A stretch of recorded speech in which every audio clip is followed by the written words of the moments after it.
Hello and welcome to this new episode of Bootstrapping Your Dreams show. I'm your host Manuj Aggarwal, and today we have a very special guest, Bennet Bayer. So Bennet is currently a CMO of CTD Solutions Group, and formerly he was associated with Huawei Global, where he was holding the same position, Global CMO. And he has also been associated with reputed companies like BT, Avnet. He's out of the box visionary product marketer with over 1,500 new services, products, and applications developed, launched, and usually with very limited resources. He has built teams from very small to exceptionally large teams spread over continents. He has conducted marketing programs to 3 billion people worldwide, expert in voice of the customer and journey mapping, finding the actionable moments of truth. He has also has its history of making a lot of money. He has had 0 to 350 million successes under his belt, and one was $0 to $4 billion, with over 77 billion in new revenue generated during various tenures, with consistent increase in EBITDA results. His ability to grow brand, top of the funnel demand, integrated analytics, marketing, and with core business systems and customer experience, B2B, B2C, one-on-one marketing expert, building teams and channel programs, they have been unmatched.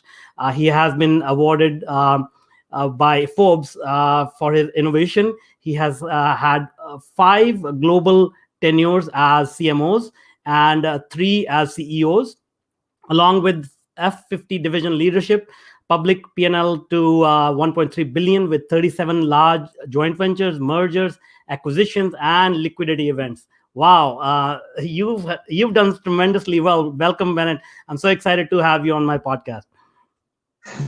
Thank you. It's an honor to be here. I'm chuckling here. I'm glad my wife isn't listening to this because, one, she's a much better marketer than I am. She did food her entire career. And okay, yeah, I've been around the block a time or two, and it doesn't include all the times I fell down and scuffed my knees. Yeah, well, we've all done that, but it's the final results that counts, right? And as far as your wife is concerned, maybe we'll have her on another podcast. But I'd like to learn more about you. How? Let's start. Maybe let us go back in history. And how did you get started? How did you get interested in these large projects? And what brought you to this level of success? Well, early in my career, I had a lot to do with selling. I was in sales, straight commission. You don't sell, you don't get a paycheck. Mm-hmm.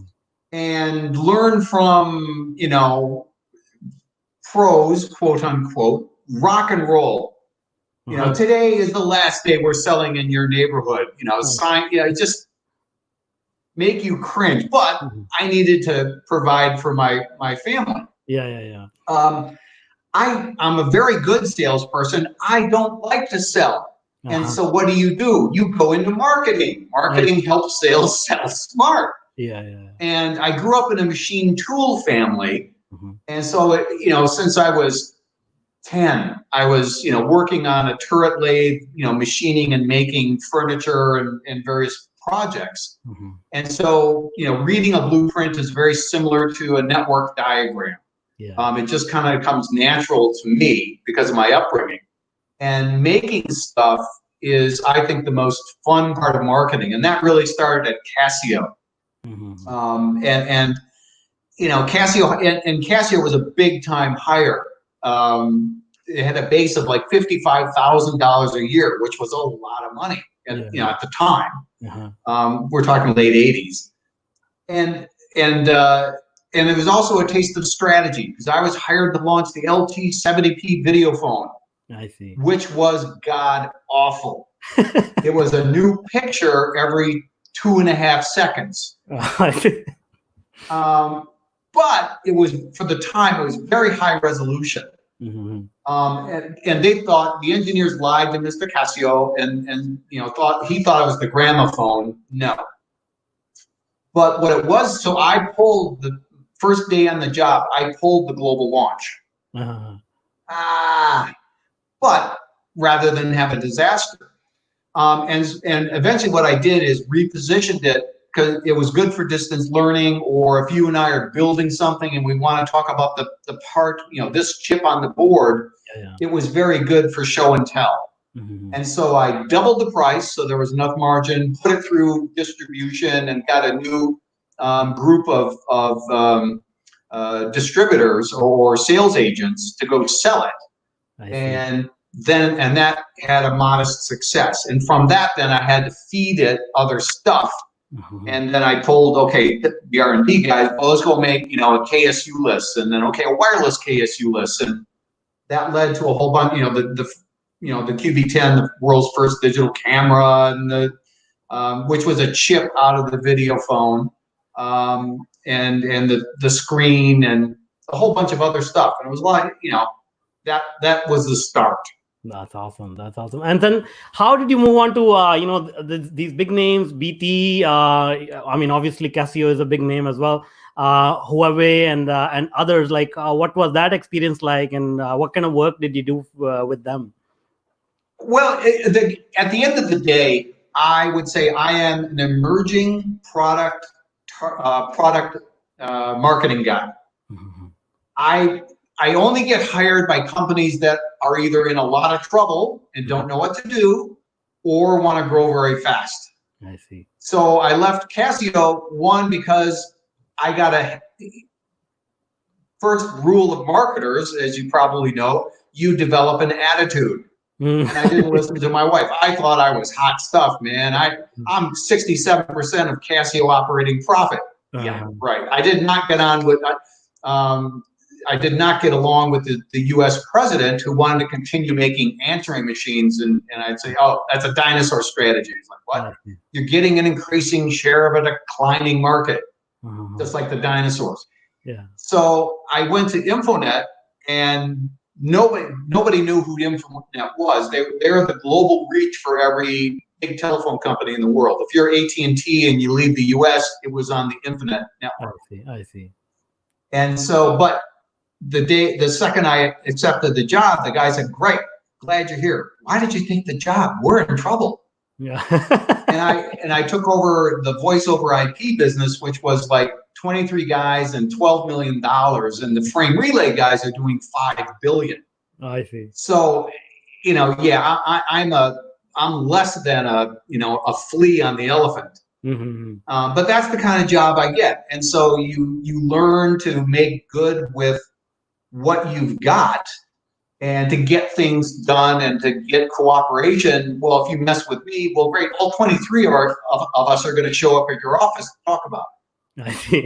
And it just, it kind of snowballs. And once you figure out how to make success, then you can build. And then that's been the case of everywhere except Huawei, which is very successful. They just wanted to go faster. I see. That's great. And so one of the things I want to talk to you about, your experience at Oxford. So you have degrees from Oxford in international business and marketing. So what was that experience like? Well, a confession. The nice thing about that, and I read the law, is that I am one of the world's worst spellers. Absolutely, thank God for spell check, because I'm awful. And all the exams at Oxford it's what they call a Socratic method. I sit there in a chair, and you and all of our peers and the professors ask you questions. I see. And it's not whether you're right or wrong. It's how well do you advocate. I see. So that aspect of it, can you be compelling? Well, okay, that was pretty easy. And that made that experience very interesting. The other part about that, reading for the law, is my wife did it ahead of me, rather than go to B school. I see. Is that the discipline of listening, and it really helps you to tune in. And as a marketer, that's a huge benefit. If you can listen to people and retain it. So, well, now wait a minute, a little bit earlier you were talking about this.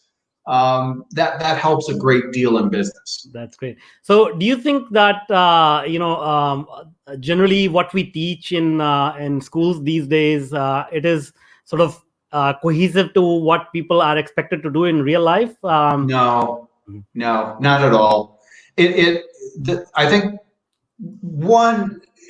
certainly in the West, education between high school and university, I think there's a maturation process. Mm-hmm. You know, I don't know about you. How did you feel about your father at 16, 17, 18? Was he the dumbest guy in the world?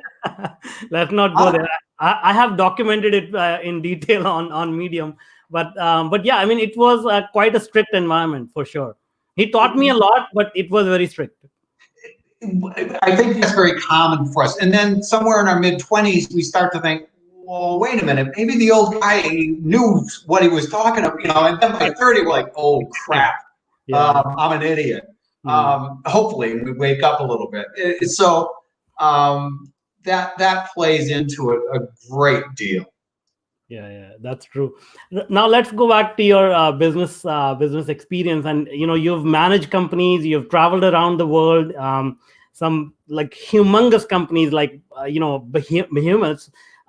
So how do you differentiate that experience from something that is just starting off, something that, as we were talking about before the interview, an entrepreneurial CEO comes up with an idea and it's just in its infancy, versus something that has grown up and it's a well-known brand now?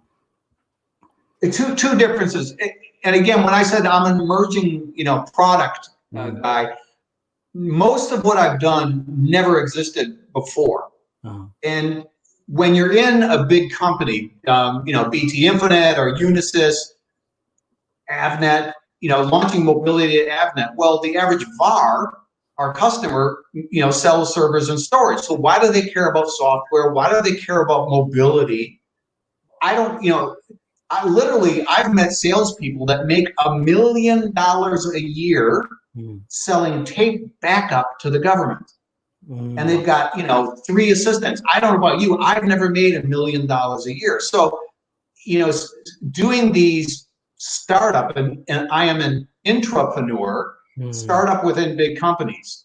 And so there's a challenge that you have as a startup, but also you have to gain buy-in and cooperation amongst all the other groups that don't care what you're doing. And they're making the number. So Unisys, I came up with the idea because, RFID tagging, Mr. Transportation, we could stick something on a bag and you could track every bag that goes on every airline, because Unisys is every airline in the world. Wouldn't that be cool? No. Oh, wait a minute.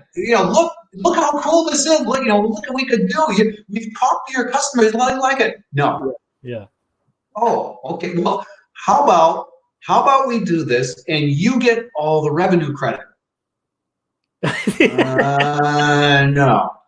How about you get all the revenue credit and there's no cost? Okay. All right. This is how you got to do it. So we'll keep a shadow set of books so that, at the end of the year, because we both work for the, the Unisys mothership, at the end of the year, I can show how much I help you contribute to the mothership. So it's marketing. I often compare it to an iceberg. The PR, advertising, social, everything the public sees is the 10% fluffy fun stuff above the water. 90% of it is below the water. What do we make? How do we make it? How do we take care of it? When do we get rid of it and change it out? Marketing is the glue between every business unit in the organization, and the bigger the company, the more you need that glue to get something built, and cooperation and buy-in. And why Huawei, the argument, the discussion was not about return on investment, return on working capital. Because I want to build converged infrastructure with a Cisco BCE.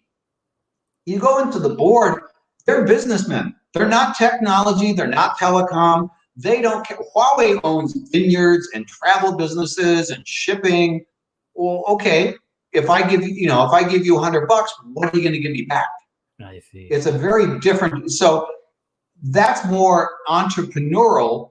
But I think in larger organizations, you have the advantage of more people asking you questions and forcing you to defend your idea than you do in a straight venture capital startup.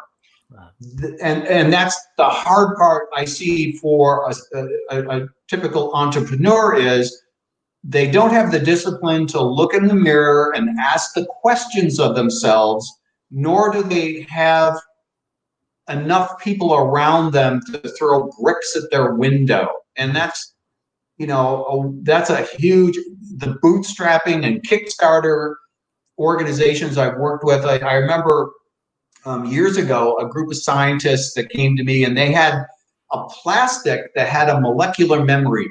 After, so many months exposure to sunlight, it would become biodegradable. Wow. Okay. This is revolutionary stuff. Great, man. We want to go out and make $1 million, change the world. Oh, wait a minute. Guys, what about this? So there's the two big questions you always want to ask is, who wants this? Why? Who would sell this? Why? And then the old adage of, okay, whatever revenue you think you're going to make, cut it in half. Yeah. Whatever you think it's going to cost, double it. Yeah. You still have a business? That's great. There are big companies really force you to into that discipline. They talk about innovation, but if you do continuous process methodology, you can give a form and function to things, but you don't have that discipline as often in the straight startup. Does that make sense? Yeah, that's true, and it aligns well with my experience in the startup world as well. As you said, like there are not a lot of people who sort of question the norms, and I feel like a lot of entrepreneurs, they start to drink their own Kool-Aid too much, too early. That's so. What in the mid 2000s, I worked for Humanizing Technology, George Whitworth, former governor of Indiana. He had reinvented the internet. I see. Okay. What he had is a mashup. He had some search capabilities and a mashup like ProtoPage or NetVibes or PageFlakes that would do a screen capture, and you could arrange your own screen. I see. He had been in business 7 years. No customers, no revenue. Wow. He was burning $320,000 a month. Wow. Oh my goodness. But he had 98% ownership. I see. He had 1 month in the bank. He was literally raising money from grandma and grandpa every week. Wow. Man, that would give you gray hair. Yeah. And I got there and he had some good stuff, but wait a minute. If we take this piece off here, I know somebody at Microsoft that can do this. I know somebody at Google that can use. Wait, Time Warner, could you? And suddenly he was making $2 million a month. Wow. Yeah. So sometimes you need. I think entrepreneurs need to get an advisory board. They need to get a group of peers that they trust to help them look in the mirror and say, let's look at this rationally, man. And that goes to, what are you? I had an interview last week with a small entrepreneurial. They weren't, they've been around for 5 years, no customers, no revenue. They had some very good technology, a bunch of R&D guys, and this is for the head marketing job, but no customers. And the first question they asked me was, okay, Bennett, what would be the first thing you do to help drive brand? Oh, okay. And I'm like, wait a minute, you're a B to B to B to C. Yeah. You want to license your intellectual property to some chip guy who's going to make a chip, who's going to sell it to somebody who puts it in their box or whatever. Yeah. What do you care about? Nobody's going to care about your brand. Yeah. A lot of the people, Avnet, I have never heard of Avnet. They're a $32 billion-dollar technology distributor, but unless you're in the industry, nobody knows who they are. It's a very interesting you bring it up. I have had so many arguments about this. People spending like hundreds of thousands on logos and flashy intro videos to put on their website. It's just funny you bring it up. It's amazing how misplaced those priorities are. Yeah, it goes to, there is the business to business segment of the market is like 10 times larger than the consumer. It's $17 trillion a year around the world. Yeah. And most people, there's Boeing. Okay, they build airplanes. There's literally 100,000 companies helping them build it. Yeah. Nobody hears who that 100,000 guys are. So why, but they all have somebody in marketing. They're all, it's kind of silly a bit, but yeah, it is, again, that 10% fluffy gets a lot of attention. Yeah, for sure. Now let's take a different aspect, a different perspective on your experience, because you worked in Dhaka, you worked in Brussels and China and all of the places. So what are some of the differences in terms of thought process, or how they do business in different parts of the world? Do you notice anything different, or it's all the same? Oh, no. It's very, very different. And it's quite illuminating. One of my favorite examples, in the United States, NASA invented a pen that could write upside down in space. The Russians used the pencil. So it's, I was in Bangladesh. We had to lay fiber cable, a backbone. Okay, I've done all kinds of outside plants. I'm a certified RCDD engineer, yada, yada, yada. It's going to be $21, $22 a foot. We'll get a big cable plow and, we'll just put it into the ground. Oh, no, Mr. Bayer. Oh, yeah, no, it'll be no problem. No, Mr. Bayer. Okay, how are we going to do it? We'll go to the village. We'll hire 10,000 people and they'll dig a hole and we'll put the cable in it. Yeah. And it was faster and cheaper. Each country has benefits and strengths that more often than not they find a way to tap into, and it's a different way to do things. Another great example, in South Africa, there's a company called Dimension Data, big data integrator and software vendor. And during apartheid, because of the politics, no one would do business with them, understandably. But so they had nobody else to play with in the sandbox with them. So they developed a whole line of software, a whole bunch of stuff different from everybody else. I see. If you want to look at the mobile payments business, Africa is light years ahead of anything done in North America or even Europe. Yeah. It's just leaps and bounds better. Customer care, far better in India than any other place in the face of the earth. Companies like Airtel, they use that as a major differentiator. Here in America, we just talk about it. So it's very interesting, but the biggest culture, and I would say the danger is, I see more attempts to copy the American way of doing things, and that's wrong, because it leads to a typically entrepreneur who is dictatorial. I see. I don't know if that's a real word, but he's the boss, and it's going to be my way or the highway. And that culture is self-defeating too often. Again, because of the inability to look in the mirror, you're less likely to see problems. Another interesting example, when I got into Huawei, the problem was the culture. The middle management hated people like you and me, but senior management knew that we were necessary. And their way of managing was to yell and scream at the troops, who were typically young kids. You can't manage that way.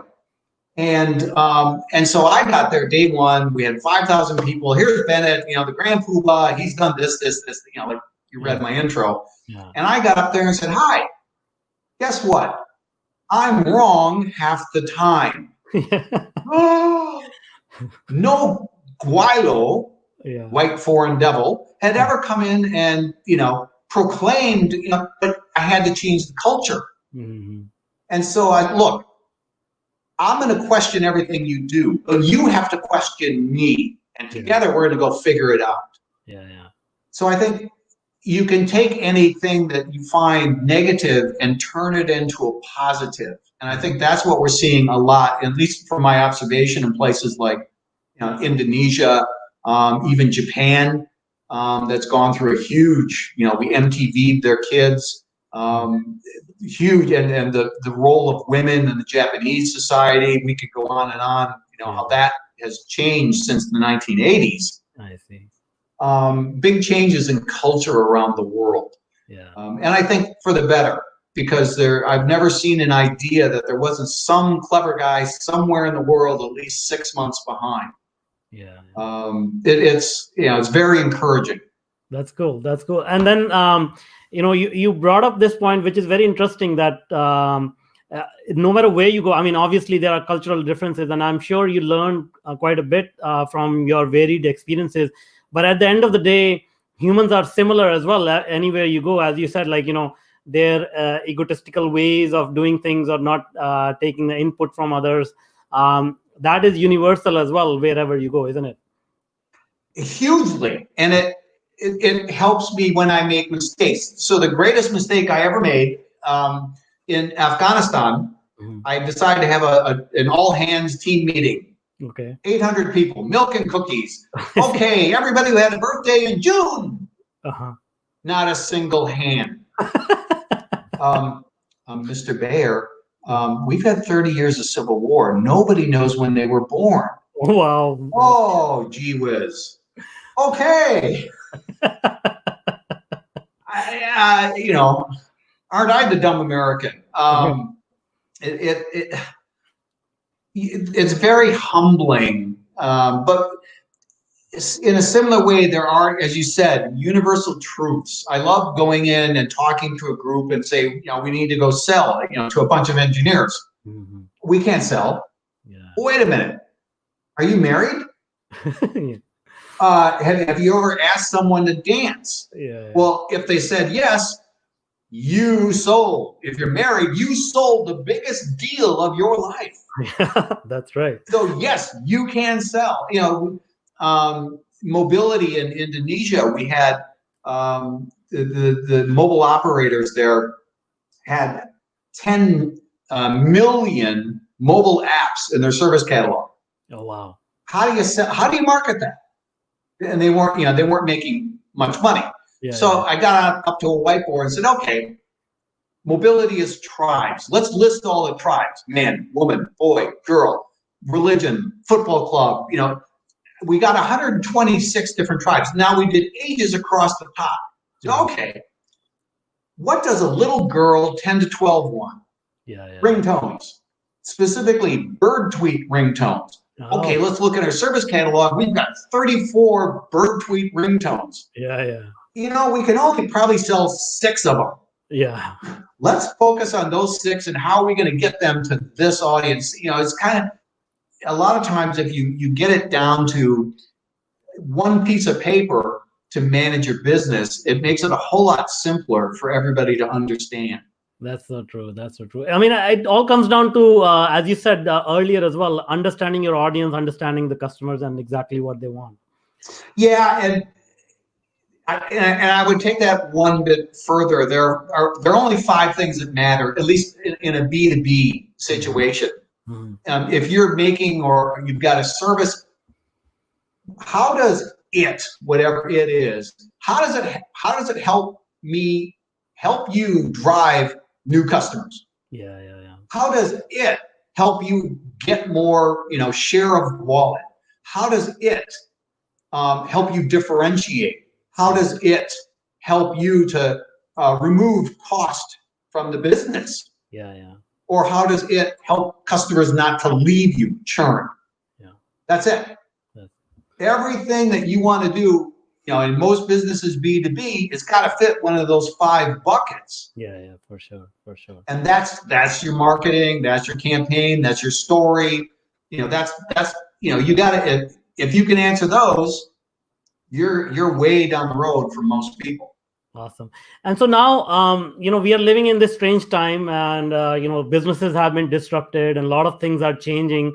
What is your outlook? How are things going to change? Like, do you think globalization is going to sort of be rolled back here, or what? What do you see in your in your point of view? I think yes, it will. We will become a more the big ugly American is going to become a little more sensitive, at least for a while. Mm-hmm. That's a good thing. And I think we will become a lot less global Mm-hmm. and more local. Yeah. But I think there'll be a great improvement in business innovation. Yeah. Because of that. And I think there'll be a lot more, I talk with friends in Africa. Uh-huh. And Africa is a really interesting place. A lot of people think, oh, it's the third world. It's a great market if you can get it to combine. Yeah. And then if you think about if your success there, so African for Africans, not Facebook and Google in Africa. Yeah. But how can you do that and then the Africans diaspora and follow that? Yeah. India and the Indian diaspora. That, if you tap into that is huge expansion and global opportunities. It has nothing to do with the United States. And I think many areas in the world are waking up to these kinds of opportunities. And that's a really good thing. That's true. And so, obviously, as you mentioned, the innovations, I also believe, the rate of innovation is just going to accelerate. But I think it's going to be slightly different type of innovations. And I would love to know, like, what are you doing right now? And before the interview, you were sharing a few interesting projects you are working on. So I'd love to know a little bit more about that. Well, yeah, unfortunately, I'm consulting, and CTD, Connect the Dots. Is 34 Fortune 100 C-suite people that no one will hire us. Yeah. Well, hey, I'm 61, white Anglo-Saxon male. I run a $100 billion company. Yeah, you want me working for you? Would I take the job? Yeah. But people look at you funny. Yeah. So we all hate consultants. We're an anti-consultancy. So we take 10% of the first 2 years' revenue. I see. So right now, 2 of the projects we're working on is both for the same company in Taiwan, is the introduction of robotic operating theaters, which has more to do with insurance and acceptance and how do doctors are going to be all pissed off because you're taking jobs away from them. Yeah. And medical testing kiosks, which the idea came from in China where I observed a mother would bring their preschooler to the teacher who literally hand them off and march them up to a little ATM box that would look in the eyes and down the throat, take the temperature of the child, and okay, you're good, go to class. Well, in mobility, to do identification, we use RF-based biometrics. I can read blood markers, I see. which are like 100,000 times more unique than your retina. Wow. So on this theory, if we can figure out whatever COVID is and the markers for it, you could stick your hand in and we could test for that and have results in seconds. That's amazing. Well, that could be pretty cool. Yeah. So that's one of the more interesting. We've had a bunch of interesting things helping a large cosmetics company track the in-store customer behavior. I see. And I used Wi-Fi shadowing with that. Again, you could read the blood markers. You could tell whether or not I'm wearing glasses. I see. We could populate a relational database, and then if I go to the register and buy something, well, this is Bennett. Now we know all this stuff from him from his online identity, and now we can match everything up. Amazing. That was kind of a fun project. Those are amazing projects. So now, with your knowledge, and wide experience in all these innovative technologies, what do you think? There's a lot of uncertainty. There's a lot of fear out there. Do you think that humans are capable of sort of mending their ways and using technology to sort of get things on track, or we are going to continue down this path of self-destruction almost?